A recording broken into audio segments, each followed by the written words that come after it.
it's Madison Gesiotto. Now, I don't know about you, but I definitely caught bits and pieces of the Democratic convention. Absolutely horrible. Of course, not much more or less necessarily than what we had expected. But what was so shocking to me was turning on CNN following the end of the convention. Now, do I expect CNN commentators to love Trump? No. Do I expect them to just completely destroy the Democratic convention saying it was horrific? No, I don't expect that either.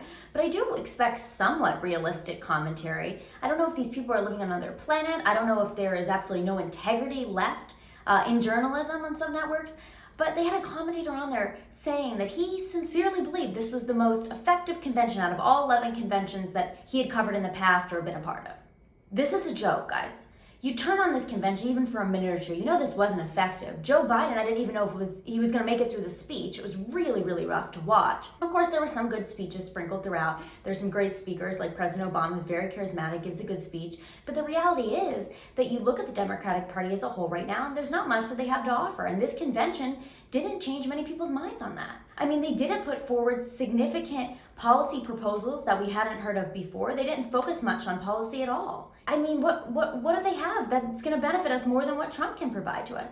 Of course, regardless of whether you're Republican or Democrat, we all want people to have jobs. We want a strong economy. We want to recover back to where we were before COVID-19.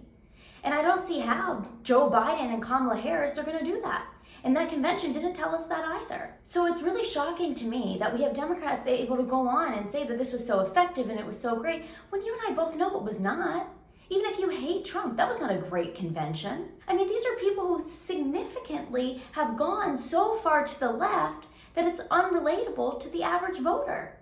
People in cities across this country, on both sides of the aisle, don't agree with the defunding of the police, don't agree with the radical policies that were mentioned by many in these speeches. All I think this is going to do, guys, is ultimately seal the deal in November for President Trump, because there was no excitement brought forth that's going to excite people and get them out to vote for someone like Joe Biden.